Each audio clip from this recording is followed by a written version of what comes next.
ஆனா இப்ப டிவிக்கே தலைவர் விஜய் ஜெயிச்சிருக்காருண்ணா. ஆனா மெஜாரிட்டி வரல. இப்ப யாரோட கூட்டணி வைப்பாருன்னு நினைக்கிறீங்க? கூட்டணி அது இப்போ இருக்க சூழ்நிலைக்கு தெரியாது. அது அவங்களுடைய முடிவு.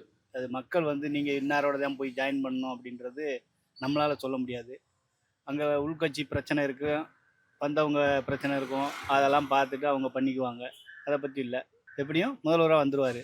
ஓகேண்ணா. அதனால வந்த பிறகு அவங்க செய்ய வேண்டிய ஒரே ஒரு இது, ஃப்ரீ கொடுக்குறீங்களோ இல்லையோ, இந்த நாட்டில் போதைப் பொருள் அதிகமாக இருக்குது, மதுக்கடைகள் அதிகமாக இருக்குது. இது ரெண்டையும் வந்து உங்களுடைய சுய லாபமாக்காம பொதுமக்களுக்காண்டி இருக்கிற பெண்களை காப்பாற்றுறதுக்காண்டி, இந்த ஜெனரேஷனை காப்பாற்றுறதுக்காண்டி இன்னியாவது நீங்கள் இந்த மது கடைகளை மூடுறதுக்கு நீங்கள் வழிவகுக்கணும். புதுசாக வந்த இந்த ஆட்சிக்கு நாங்கள் வைக்கிற கோரிக்கை அதுதான். டிவிக்கே தலைவர் விஜய் ஜெயிச்சிருக்காரு தான். யாரோட கூட்டணி வைப்பாருன்னு நினைக்கிறீங்க? ஏன்னா மெஜாரிட்டி இல்ல. யாரோட கூட்டணி போவார்னு நினைக்கிறீங்க?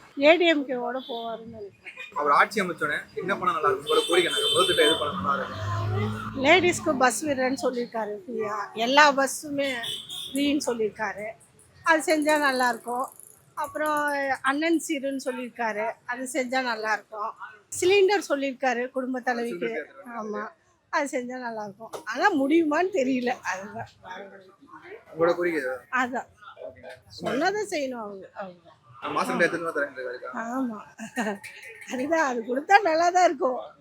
இப்ப டிவிக்கே தலைவர் விஜய் ஜெயிச்சிருக்காரு. அவர் யாரோட கூட்டணி போவார்னு நினைக்கிறீங்க?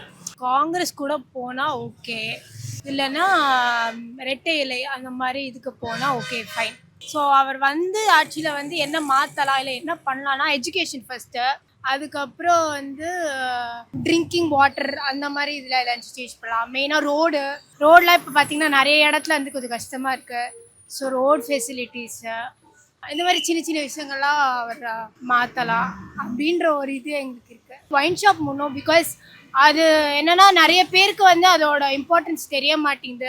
அது தப்பாக தான் தெரியுது. பட் நல்லதுன்னு பார்த்தோன்னா ஒயின் ஷாப் மூடிட்டு புது புது சின்ன சின்ன விஷயங்கள், ரோடாக இருக்கட்டும், இல்லை அதே மாதிரி ஹாஸ்பிட்டல் செட்டிங்ஸ், அதெல்லாம் வந்து கொஞ்சம் இன்னும் ஃபெசிலிட்டி அப்கிரேட் பண்ணலாம். அதுக்கப்புறம் வந்து லைக் ஸோ புதுசாக ஏதாச்சும் எடுத்துகிட்டு வரலாம். என்ன சொல்லணும், யாராச்சும் எதுவும் பண்ணாத ஒரு விஷயம் அவர் எடுத்துகிட்டு வந்தால் நல்லாயிருக்கும். ஸோ அதுதான் நாங்கள் விரும்புகிறோம். நான் இப்போ டிவிக்கே தலைவர் விஜய் ஜெயிச்சிருக்காருண்ணா. அவருக்கு இப்போ மெஜாரிட்டி இல்லை. யாரோட கூட்டணி வைப்பாருன்னு நினைக்கிறீங்க? என்னோட இதில் ஏடிஎம்கே கூட பேசினா நல்லாயிருக்கும். ஏன்னா காங்கிரஸ் மற்றவங்கலாம் 1, 2, 5 மாரி இருக்காங்க. அவங்க இன்னைக்கு சேர்ந்தாலும் நாளைக்கு எப்படி பேக் அடிப்பாங்கன்னு சொல்ல முடியாது. பேக் அடிக்கலைனாலும் மற்றவங்க அவங்கள வெளியே கொண்டு வர வாய்ப்பு இருக்குது. ஏடிஎம்கே இப்போ 40 சீட்டுக்கு மேலே இருக்காங்க. அவங்களோட மேட்ச் பண்ணால் நல்லாயிருக்கும்னு என்னோட ஃபீலிங்கு. ஓகே, இப்போ ஒரு ஆட்சி அமைச்சோன்னே என்ன திட்டங்கள் பண்ணால் நல்லா இருக்கும்? உங்களோட கோரிக்கை என்ன? அடிப்படையான பிரச்சனைங்க இருக்கக்கூடாது. நார்மலாக இப்போ கஷ்டப்படுறவங்க, இந்த போன ஆட்சியில் வந்து பஸ்ஸுக்கு ஃப்ரீன்னு கொடுத்துட்டு அவங்களே ட்ரோல் பண்ணாங்க, 1000 ரூபாய் கொடுத்துட்டு அவங்களே ட்ரோல் பண்ணாங்க. அந்த மாதிரி கொடுக்கலனாலும் பரவாயில்ல, இருக்கிறவங்கள யாரையும் மட்டமாக இல்லாமல் அடிப்படையாக கஷ்டப்படுறவங்க நிறைய பேர் ரோட்டில் இருப்பாங்க. அந்த மாதிரி இருந்து லெவல் பண்ணாலே போதும். நார்மலாக செய்கிறவங்க, ஒர்க் பண்ணுறவங்க அவங்க தேவையை பூர்த்தி பண்ணிப்பாங்க. இல்லாதவங்களுக்கு கவர்மெண்ட் சப்போர்ட் பண்ணும். இது என்னோட இது சின்ன வயசுலேருந்து உள்ளது. இல்லாதவங்க நிறைய பேர் இருப்பாங்க. நம்ம வேலை செய்கிறவங்க வேலை செஞ்சு சாப்பிட்டுப்போம். இல்லாதவங்களுக்கு கவர்மெண்ட் சப்போர்ட் பண்ணும். அதுதான் பேசிக்கு என்னோட சைடில் உள்ளது. மற்றபடி இவர் இது வரைக்கும் இல்லாத கட்சிங்களெல்லாம் மீறி வந்திருக்காரு. நல்லது பண்ணுவாருன்னு எக்ஸ்பெக்ட் பண்ணுறோம். நாங்களும் டிவி கேக்கு தான் போட்டோம், எங்கள் குடும்பத்துலேயும் டிவி கேக்கு தான் போட்டோம். பழைய காலத்தில் முன்னாடி தாத்தா பாட்டியில் டிஎம்கேல இருந்தது. இப்போ எங்கள் சைடில் எல்லாருமே டிவி கேக்கு தான் போட்டிருக்கோம். இப்போ உங்களோட கோரிக்கை என்ன? ஏதாவது திட்டம் பண்ணால் நல்லா இருக்கும்? இந்த திட்டம்னு இல்லை, பொதுவானது அடிப்படை தேவைங்க இருக்கணும். அவரே சொன்னது அதுதான். எல்லார் வீட்டுக்கும் ஒரு இது தேவை இருக்கிறது. எல்லாருக்கும் ஒரு டிகிரி இருக்கணும், ஒரு படிப்பு இருக்கணும், ஒரு வேலை இருக்கணும். அந்த இதுதான் பேசிக்கானது பண்ணால் மக்கள் அதுலேருந்து மேலே வந்துடுவாங்க. அது ஃப்ரீயாக கொடுக்குறேன் அந்த மாதிரி ஸ்கீம் பண்ணுறதுக்கு பேசிக்கான லிவிங் திங்ஸ் அதிகம் பண்ணால் நல்லாயிருக்கும். இதுதான் பேசிக் தான் முதல்ல, அப்புறம் தான் எக்ஸ்ட்ரா தேவையானதுலாம். அது இருந்தாலும் போதும். நான் இப்போ டிவிக்கு தலைவர் விஜய் ஜெயிச்சிருக்காருண்ணா. ஆனால் மெஜாரிட்டி வரல. ஸோ யாரோட கூட்டணி வைப்பாருன்னு நினைக்கிறீங்க? யாரோட கூட்டணி நினைச்சா நல்லா இருக்கும்? அதான் கூட்டணி பற்றி பேசின்னு இருக்கிறாங்க. பேசிகிட்டு இருக்கும்போது இப்போ விசிகே, காங்கிரஸு, கம்யூனிஸ்ட் எல்லாரும் கூட வந்து எல்லாரோடையும் பேசின்னு இருக்காங்க. யாரும் வந்து சரியான முடிவு வந்து எடுக்கலை. நாளைக்கு நாளன்னைக்கு அப்படின்னு சொல்லின்னு தான் இருக்கிறாங்க. அதுக்கு உண்டான முடிவு எதுவும் எடுக்கலை. அப்புறம் இன்னும் ஒரு 10 சீட்டு, அது யார் வந்து கூட்டணி வச்சாலும் இன்னும் அவர் சிஎம் வந்துடுவார், ஒன்றும் பிரச்சனை இல்லை. அப்புறம் அவர் முதல் கையெழுத்து எதுவாக இருக்கணும்னு என்னுடைய ஆசை, என்னுடைய விருப்பம் என்னன்னாக்கா, இந்த முக்கியமான ஒரு விஷயம், இந்த ஒயின் ஷாப்பெல்லாம் அறவே வந்து ஒழிச்சிடணும். படிக்கிற பிள்ளைங்க, காலேஜ் பசங்க இந்த போதை பழக்கத்துக்கு ரொம்ப அடிமையாகி ரொம்ப ரொம்ப ரொம்ப கவலைக்கிடமாக இருக்குது. தமிழ்நாடு வந்து பார்க்கவே முடியாத ஒரு பட்சத்தில் இருக்குது. ஆனால் சொல்கிறேன், விஜய் சார்ன்றதை விட யார் முதல்ல சிஎம் ஆனாலும் முதல்ல ஒழிக்க வேண்டியது இந்த போதை பழக்க வழக்கங்கள் தான். அதை ஒழிச்சிட்டாலே யார் சிஎம்மாக இருந்தாலும் கரெக்டாக பண்ணுவாங்க. வருங்காலத்தில் நல்ல சுத்தமான மருத்துவம், நல்ல இருக்க இடம், நல்ல கல்வி, இது கொடுத்தாலே சிஎம் ஆகிடும், ஒன்றும் பிரச்சனை இல்லை. ஆனா இப்ப தாவகத்துல விஜய் ஜெயிச்சிருக்காருன்னா இப்ப மெஜாரிட்டி இல்ல, இப்ப காங்கிரஸ் வந்து கூட்டணி அமைச்சிருக்காங்க கூட, இது வேற யாரோட கூட்டணி அமைச்சா நல்லா இருக்கும்? சிங்கிளாக பண்ண வேண்டாம், நல்லா இருக்கும். யாருக்கு இருந்தால் செட் ஆகும். ஆனால் இது நல்லது தான். அவர் வந்து சென்னைக்கு கொஞ்சம் மாற்றணும், ஃப்ரீ பஸ்ஸில் ஒழியணும், கேஸ் வேலை டீசல் வேலை எல்லாமே கம்மி பண்ணணும். எங்களுக்கு வந்து ஃப்ரீ பஸ்ஸில் எங்களுக்கு ஒரு ஆட்ட வருமானமே இல்லை எங்களுக்கு. நாங்கள் ரொம்ப கஷ்டப்படுறோம். அந்த பஸ் தான் 1000 500 ஓட்டுறோம். இப்போ அதுவும் ஓட்ட முடியல. 300 ஓட்டி வீட்டுக்கு போயிடும். வண்டி வாடகை 500 கட்டுறதா, நான் வீட்டுக்கு என்ன கொண்டு போகிறது? அந்த 500 ஓட்டினா 500 கொடுத்து போய் நைட்டில் உட்காந்து ஓட்டினா தான் அது 1000 நமக்கு கிடைக்கும். அந்த 1000 உட்காந்து ஓட்டினாச்சுன்னா எங்களுக்கு கிடைக்காது. வீட்டு வாடகை கொஞ்சம் அநியமாக ஏற்றுறாங்க.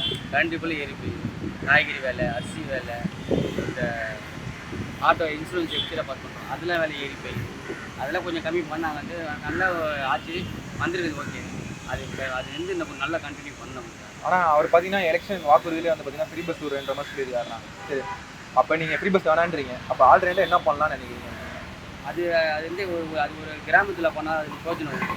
எங்கள் ஐடி கம்பெனி வேலை எல்லாம் இருக்கப்பட்டாங்க. ஓகே, இல்லாதப்பட்ட எல்லாம் நகையில் காலையில் போடுவாங்க. அவங்க திறமை சம்பாதிக்காம போகிறாங்க. அந்த கிராமத்தில் விட பிரோஜனம் வந்து தேடி ஓட்டு விடுங்க. இங்கே ஸ்டாலின் பண்ணுறதுக்காக தான் நம்ம யாரும் வந்து ஓட்டு போடல. ஓகே, எங்களுக்கு பொருள் போடுறது அவர் திரும்பி அதே தப்பு பண்ணுறாங்க. ஆனால் ஃப்ரீ பஸ்ஸுக்காக வேஸ்ட் தான். அது எல்லாருக்கும் அடிப்படும். எல்லாம் தாடப்பட அடிப்படும். சிட்டியில் வேணான்றீங்க? ஆமாம், சிட்டி வேணாம். சிட்டியில் எல்லாமே நல்லா சம்பாதிக்கிறாங்க. ஓகேண்ணா, அது வந்து பெயின் இல்லை. ஒரு கிராமத்தில் போனால் நல்லதாக போகணும், நல்லா வாழ்த்துவாங்க. இது வந்து யாரும் நம்ம காசுல நம்ம சாப்பிட்டு நம்மளே திரும்பி கேள்வி கேட்பாங்க. ஓகேண்ணா. ஓகேண்ணா, நன்றிண்ணா, தேங்க்ஸ்ண்ணா. அக்கா, இப்போ தாவகத்தில் விஜய் ஜெயிச்சா இருக்கா, மெஜாரிட்டி இல்லை, ஸோ அவருக்கு வந்து சீட் தேவைப்படுது. இப்போ காங்கிரஸ் போயிட்டாங்க, இன்னும் அவருக்கு வந்து சீட் தேவைப்படுது. வேற யாரோட கூட்டணி அமைச்சா நல்லா இருக்கும்னு நினைக்கிறீங்க?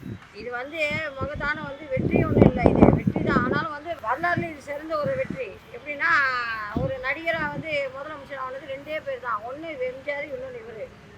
எம்ஜிஆர் காலத்தில் அதே மாதிரி தான். எம்ஜிஆருக்கு என்னென்னா, கருணாநிதி, அண்ணா இவங்கெல்லாம் கூட்டணி இருக்கும்போது பிரிஞ்சுட்டாங்க. தனியாக தனி கட்சி ஆரம்பிக்க சொன்னாங்க எம்ஜிஆர். இல்லை, உன்னால் ஒரு நடிகனா நீ ஆட்சி ஆள முடியாது சொன்னாங்க. ஆனால் ஆண்டு வந்தார். அவர் 5 வருஷம் ஆண்டார். அவருக்கும் இதே மாதிரி பிரச்சனை தான் இருந்தது. அப்போ எதிர்கட்சி இருக்கிறவங்க என்ன பண்ணாங்க, கவர்னர் பதவி அப்போதுக்கு தான் வந்து இதுதான் இதெல்லாம் எதுவுமே நடக்காது. இப்போ ஒரு மனுஷன் கோட்டையில் போயிட்டா எதுவும் தகுத்த முடியாது நம்மளால். வேணும்னா போனவங்க யாராவது ஒருத்தர் இவர் கூட நம்ம கூட்டணி வச்சா நல்லதுன்னு நினச்சிட்டு வந்தாங்கன்னா, நாட்டை காப்பாற்ற நினச்சா யார் வேணால் வரலாம். இப்போதைக்கு வேணால் மாம்பழ சின்னத்தில் இருக்கிறவங்க வரலாம். ஏன்னா அவங்க எப்போவுமே ஆதி காலத்துல வந்து விஜய்க்கு பிடிச்ச மாதிரி தான் நடந்துப்பாங்க. இப்போ அவங்க வந்தால் ஒன்று ஓகே. மாம்பழ சின்னம் இவங்க யாராவது வந்தால் இப்போ மாம்பழ சின்னமும் அடிப்பட்ட இதில் இப்போ தேடி வந்துட்டாங்க. தேடி வந்து அவங்களே 3 இடம் வந்துட்டாங்க. இப்போ அவங்களுக்கு ஒரு 3 இடம்னு பார்த்தாலும் நம்ம வச்சது 3 இடம், ஒரு 10 இடம் வந்துடும். அந்த மாதிரி உங்களுக்கே நினைக்கணும். நம்மளும் கூட சேர்ந்துக்கின்னு இந்த தம்பி கூட நம்ம எலெக்ஷன் வந்தால் இந்த தம்பி கூட நம்ம முன்னேறலாம்னா பார்க்கலாம், பண்ணலாம். இப்போ விஜய் அவர் ஆட்சி அமைச்சர் என்ன திட்டங்கள் பண்ணால் நல்லா இருக்கும்னு நினைக்கிறேன்? உங்களோட கோரிக்கை என்ன? அப்படி இல்லை, அவர் சொன்ன திட்டம் அவரே சேர்ந்தால் நல்லது. அவர் சொன்ன கோரிக்கை அத்தனையும் அவரே சேர்ந்தால் நல்லது. அப்புறம் எதிர்கட்சிக்காரங்க வந்து நீ சொன்னிய அந்த நாள் நீ சொன்னி நீ கோரிக்கை செய்ய, நீ சொல்லாமல் செய்யலன்னு சொல்லக்கூடாது. நான் சொன்னேன், நான் சேர்ந்துட்டேன் சொல்லி நீங்கள் கேட்டீங்க, ஒரு வாய்ப்பு கொடுங்க, நான் சிஎம் ஆகிறேன்னு சொன்னீங்க. நாங்கள் ஒரு வாய்ப்பு உங்களுக்கு கொடுத்து உங்களை கழிச்சு வச்சுட்டு எல்லா மேடையிலையும் நீங்கள் உட்கார போகிறீங்க சிஎம் சீட்டில். அதே சிஎம் சீட்டில் நீங்கள் என்ன சொல்ல உட்காந்துட்ட பிறகு மாறக்கூடாது. என்ன சொன்னீங்க அந்த சலுகை ஏழைங்க போய் செஞ்சே ஆகணும். அதுதான் கேட்கணும். ஓகே, இப்போ உங்களுக்கு இப்போ அவர் என்ன செய்யணும்? இப்போ உங்களுக்கு இப்போ ஒரு சாமானிய மக்களாக நீங்கள் இப்போ பீச் கடை போட்டுருக்கீங்க, உங்களுக்கு என்ன பண்ணால் நல்லா இருக்கும்? எங்களோட கோரிக்கை என்னன்னா, பீச்சில் வந்து கடைக்காரங்களை வந்து எங்களை வாழ வைக்கணும். ஏன்னா முன்ன ஆட்சியும் சரி, அதுக்கு ஆட்சியும் சரி, இது ஆட்சியும் சரி, வந்து 4லேருந்து சரி. இப்போ அதிமுக வந்தாங்கன்னா, திமுக காரங்க வந்துட்டாங்கன்னா அதிமுக என்னென்ன சலுகை போட்டாங்க அது அத்தனையும் உடச்சிடுவாங்க. அது சில தெரியுது. அவங்களோட இதில் வந்து நாங்கள் மாட்டிக்கிறோம் நடுவில். நீங்கள் என்ன பண்ணுறீங்க, ஒரு கட்சி ஆரம்பிச்சுட்டு என்ன பண்ணுறீங்க, உங்களுக்கு என்னென்ன போட்டிங்களோ ஒரு மாலை கூட எது போட்டாலும் அதிமுக போட்டால் திமுக காரன் உடச்சிடுவாங்க, திமுக காரன் போட்டால் அதிமுக உடச்சிடுவாங்க. இப்போ அதே நிலமை தான். நான் கடை போட்டால் எங்களுக்கு வந்து 300 கடைங்க நியமிச்சாங்க கார்பரேஷனில். எங்களுக்கு அந்த 300 கடை வேணாம், 400 கடை வேணாம். எங்களோட வாழ்வாதாரம் எங்களே வாழ விடணும். எந்த ஒரு பிரச்சனை இல்லாமல் காப்பரிச்சுக்காரங்க யாரும் வரக்கூடாது. இப்போ நீ சொல்லாமல் காப்பரிச்சுக்காரங்க இங்கே வர மாட்டாங்க. நீங்கள் தான் சொல்லணும், ஏய் அவங்க விட்டுரு, அவங்கள எதுவும் நீங்கள் கேட்காதீங்கன்னு சொல்லணும். அதனால் இப்போ எங்களே வாழ விடுங்க, மீனவராக தனியாக வாழ விடுங்க, கடைக்காரங்க அவங்க பாட்டு அவங்க விட்டோம், நாங்கள் பாட்டு வரோம்.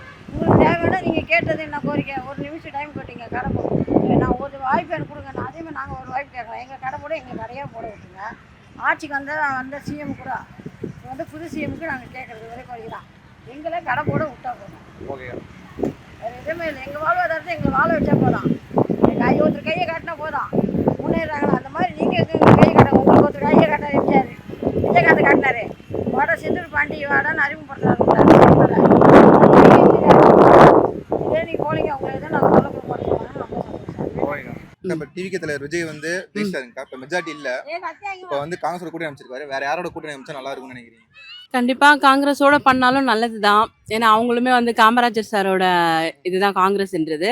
அதுக்கப்புறமா பார்த்தீங்கன்னா ஏடிஎம்கே அவங்களும் எடப்பாடி சாரும் வந்து ரொம்ப பெரிய ஜாம்பவான் தான். அவரோடமே கூட்டணி வச்சுக்கிட்டாங்கன்னா அதுவுமே இன்னும் அவருக்கு ஒரு சப்போர்ட்டாக தான் இருக்கும். ஏன்னா அவருமே இப்போ தான் முதல் வந்து உட்கார்றாங்க. அவங்களுக்கும் இன்னும் சில விஷயங்கள் தெரியாமல் இருக்கும் இல்லையா. அதனால் கண்டிப்பாக 2 பேருமே பெரிய கட்சி தான். அவங்க 2 பேரோடய அவங்க கூட்டணி வச்சுக்கிட்டா அவருக்கு சப்போர்ட்டாக இருப்பாங்க. இப்போ விஜய் பேர் ஆட்சி அமைச்சிட்டு என்னென்ன திட்டங்கள் பண்ண நல்லா இருக்கும்? உங்கள் கோரிக்கை என்ன சொல்லுவீங்க? கண்டிப்பாக அந்த பெண்களுக்கு வந்து முக்கியமாக நான் ரொம்ப சப்போர்ட்டாக இருக்கணும். அவங்களுக்கு வந்து ப்ரொடெக்ஷன்ன்றது ரொம்ப முக்கியம். குழந்தைங்களுக்கு, அந்த டீனேஜ் பொண்ணுங்களுக்கு, காலேஜ் படிக்கிறவங்களுக்கு, அதுக்கப்புறம் பார்த்தீங்கன்னா பெரியவங்க இப்போ வயசானவங்களுக்கு கூட கண்டிப்பாக பாதுகாப்பு இல்லை. ஸோ அவங்க எல்லாருக்குமே வந்து முதல்ல அந்த ப்ரொடெக்ஷன் வந்து கொடுத்தாங்கன்னா ரொம்ப நல்லாயிருக்கும். அதுக்கப்புறம் பார்த்தீங்கன்னா இந்த கஞ்சா அது ரொம்ப வந்து நம்ம சமுதாயத்தையே சீரழிச்சிட்டு இருக்கு. அதுவும் சின்ன பிள்ளைங்க, ஸ்கூல் படிக்கிற பசங்க, காலேஜ் படிக்கிற பசங்க எல்லாரும் ரொம்ப அதில் அடிக்ட் ஆயிருக்காங்க. ஸோ அடுத்த ஜெனரேஷன் அவங்க தான். ஸோ அந்த குழந்தைங்கள வந்து அந்த பழக்கத்துக்கு இது பண்ணாமல் அவங்களுக்கு வேண்டிய சப்போர்ட் பண்ணி அந்த கஞ்சான்றதை அடியோடு அழிச்சிட்டு நம்ம நாட்டை வந்து கண்டிப்பாக காப்பாற்றணும். அதுக்கு கண்டிப்பாக அவர் பண்ணுவாங்க அப்படின்னு நம்பிக்கை இருக்குது. இது 2 மட்டும் பண்ணால் போதும் சார். நமக்கு ஃப்ரீ அது கூட எதுவுமே வேண்டாம். கண்டிப்பாக எல்லாரும் ஹார்ட் ஒர்க் பண்ணி நல்லா கஷ்டப்பட்டு லைஃப்பில் எல்லாருமே முன்னுக்கு வாங்க. பட் நமக்கு முக்கியமானது பெண்களுக்கு பாதுகாப்பு. அந்த கஞ்சா வந்து ஒழியணும். அதுக்கு வந்து அவர் ரொம்ப சப்போர்ட் பண்ணணும். கண்டிப்பாக பண்ணுவார். எங்களுக்கு அந்த நம்பிக்கை இருக்குது. அக்கா, இப்போ தாக்கத்தில் விஜய் ஜெயிச்சிட்டாருங்கக்கா. ஆனால் மெஜாரிட்டி இல்லை, இப்போ காங்கிரஸோட கூட்டணி வச்சுட்டாரு. வேற யாரோட கூட்டணி வச்சா நல்லா இருக்கும்னு நினைக்கிறீங்க? ஏடிஎம்கேயோட கூட்டணி வச்சா நல்லாயிருக்கும். இப்போ அவர் ஆட்சி அமைச்சு என்னென்ன திட்டங்கள் பண்ணால் நல்லா இருக்கும்னு நினைக்கிறீங்க? உங்கள் கோரிக்கை என்ன வைப்பீங்க? மக்களுக்கு நல்லது செய்யுது. இப்போ லேடிஸ்க்கு சொன்ன இது எல்லாமே, இப்போ ஸ்டூடெண்ட்ஸ்க்கு சொன்ன இது நல்லாயிருக்கு. சிலிண்டர் இது அது பரவாயில்ல. எல்லாமே தேவையானதாக தான் இருக்குது மகளிருக்கு. இன்னும் இளைஞர்களுக்கெல்லாம் வேலை வாய்ப்பு கொடுத்தா அது கொஞ்சம் நல்லாயிருக்கும். வேற என்ன உங்கள் கோரிக்கை என்ன வைப்பீங்க? அவருக்கு கோரிக்கை சொன்னேன். நல்லா அவரை நம்பி ஓட்டு போட்டிருக்கோம். மக்களுக்காக அவர் நல்லது செய்யணும். அதுதான் அவர் ரசிகர். எம்ஜிஆர் மாதிரி அவர் வரணும். அதுக்காக அடுத்த எம்ஜிஆராக அவர் வரணும். இப்போ தாக்கத்தில் விஜய் வந்து ஜெயிச்சிட்டாரு போயிட்டு. இப்போ மெஜாரிட்டி இல்லை. ஸோ இப்போ காங்கிரஸோட கூட்டணி வச்சிருக்காரு. அடுத்து வேற யாரோட கூட்டணி வச்சா நல்லா இருக்கும் நீங்க நினைக்கிறீங்க? ஏடிஎம்கே வச்சா நல்லாயிருக்கும் வேலைக்கு. அவர் இப்போ வந்து அவரோட சுயநினைவோடு தான் அவர் இஷ்டப்பட்டு அவர் எதை தேர்ந்தெடுக்கிறாரோ எடுக்கட்டும், அது நல்லது தான். அவர் சொன்னது எல்லாமே விருப்பத்தோடு செய்தாருன்னா மக்களுங்களுக்கு பெருமையாக இருக்கும். நாங்கள்லாம் எங்களுடைய மகன் மாதிரி நினச்சி தான் அவரை நாங்கள் தூக்கி விட்டோம். அந்த அளவுக்கு அவர் முன்னேற்றம் கொடுத்து விலைவாசி இதெல்லாம் கொஞ்சம் கம்மி பண்ணி மக்களுங்களுக்கு ஒரு கஷ்டம் இல்லாமல் அரசியலுக்கு ஆண்டாருன்னா போதும். எம்ஜிஆர் மாதிரி வரணும். எம்ஜிஆருக்கு பேர் எடுக்கணும். அவர் உங்களுக்கு கோரிக்கை அப்படி ஏதாவது திட்டங்கள் இந்த திட்டம் எனக்கு பண்ண நல்லா இருக்கும்? அவர் சொன்னது எல்லாமே நிறைவேற்றினா நல்லாயிருக்கும். அவர் சொன்னது ஃபுல்லாகவே நிறைவேற்றினா நல்லாயிருக்கும். தாக்கத்தில் விஜய் ஜெயிச்சிட்டாருங்கக்கா. மெஜாரிட்டி இல்லை, காங்கிரஸோட கூட்டணி வச்சிருக்காரு. வேற யாரோட கூட்டணி வச்சா நல்லா இருக்கும்னு நினைக்கிறீங்க? ஏடிஎம்கே கூட வச்சுக்கலாம், நல்லது தான். இப்போ அவர் ஆட்சிக்கு வந்து என்னென்ன திட்டங்கள் போனால் நல்லா இருக்கும்? நீங்கள் என்ன கோரிக்கை வைப்பீங்க? என்னோட கோரிக்கை என்னென்னா, பஸ் எல்லாம் இலவசமாக ஓட்ட சொன்னார். அதான் வெளியூருக்கு போகிற பஸ்லாம் அது இலவசமாக ஓட வேண்டிய அவசியமே கிடையாது. கம்மி காசு கூட விடலாம். ஏன்னா கவர்மெண்ட் ரொம்ப நஷ்டத்தில் போகக்கூடாது. ஏதோ சொல்லியிருக்காரு, மக்களுக்கு நல்லது செய்யணும். ஏன்னா அவர் எல்லாருமே ரொம்ப ஆவலாக எதிர்பார்த்து அவருக்கு இது வச்சுருக்காங்க. நாங்களும் தான் அவருக்கு ஓட் போட்டிருக்கோம். நாங்கள் ஃபுல்லாகவே டிஎம்கே தான். பட் இருந்தாலும் வந்து எனக்கு ஒரு ஆசை, டிவிக்கு எனக்கு விஜய் பிடிக்கும். சரி, விஜய் வரணும் நாங்கள்லாம் ரொம்ப ஆசைப்பட்டோம். அவர் இவ்வளோ மெஜாரிட்டியாக ஜனங்கள் வச்சுருக்காங்கனாவே அவர் நல்ல கோரிக்கைகளை வந்து அவர் நல்லா செய்யணும். மக்களுக்கு இந்த ஊழல் இல்லாத ஆட்சி அமைக்கணும். பஞ்சம் வாங்கக்கூடாது. இந்த படித்த பசங்களுக்கு, இளைஞர்களுக்கு நல்ல வேலை வாய்ப்பு, பெண்களுக்கு நல்ல பாதுகாப்பு, எங்களுக்கு நல்லது செஞ்சாலே போதும். அவர் நல்ல எங்களுக்கு எதிர்பார்ப்பு அதிகப்படியான எதிர்பார்ப்பாக எதுவும் கிடையாது. மக்கள் அவர் எதிர்பார்த்துருக்காங்க. மக்கள் அவர் ஏமாத்தாமல் நல்லா ஆட்சி நடத்தணும். அது மட்டும்தான் நாங்கள் வந்து விஜய்க்கு வைக்கிற கோரிக்கையாக நினைக்கிறோம். டிவிகேக்கு வைக்கிற கோரிக்கை அது ஒன்று தான், மக்களுக்கு நல்லது செய்யணும். ஏன்னா மக்கள் தானே தேர்ந்தெடுத்துருக்குறோம். 3வது ஒரு அணி இவ்வளோ பெரும்பான்மையாக ஜெயிச்சிருக்காரு. எதிர்பார்க்காத ரிசல்ட்டு. நாங்கள் எதிர்பார்த்த ரிசல்ட்டு தான். நாங்கள் நினச்சோம் டிவிக்கு நிறைய வரும்னு. அவர் இன்னும் நிறைய பிரச்சாரம்லாம் பண்ணியிருந்தாருன்னா இன்னும் நிறைய இடத்துல ஜெயிச்சிருந்தோம், மெஜாரிட்டியாக வந்திருக்கலாம். வர பிரச்சாரம் பண்ணவில்லை, அது செகண்ட் ஹாஃப் நம்ம அது சொல்லக்கூடாது. ஆனால் அவர் மக்களுக்கு ரொம்ப நல்லது செய்யணும். மக்களை வந்து எந்த விஷயத்தில் மக்களுக்கு வந்து கெடுதல் செய்யக்கூடாது. மக்களை நல்லா இது பண்ணணும், மக்களுக்கு நல்லது செய்யணும். மக்கள் அவர் நம்பி வர வச்சுருக்காங்க. அதனால் அவர் எப்பவுமே மக்களுக்கு துரோகம் பண்ணக்கூடாது. அவர் ஆட்சி அருமையாக இருந்துச்சுன்னா அடுத்த வருஷம் எப்பவுமே அவர் அசைச்சிக்க ஆளே கிடையாது. எம்ஜிஆர் மாதிரி அருமையாக ஆட்சி ஆளுவார். கண்டிப்பாக சொல்லவே தேவையில்ல, அதோட சூப்பராக பண்ணுவார். எங்களுக்கு நம்பிக்கை இருக்குது.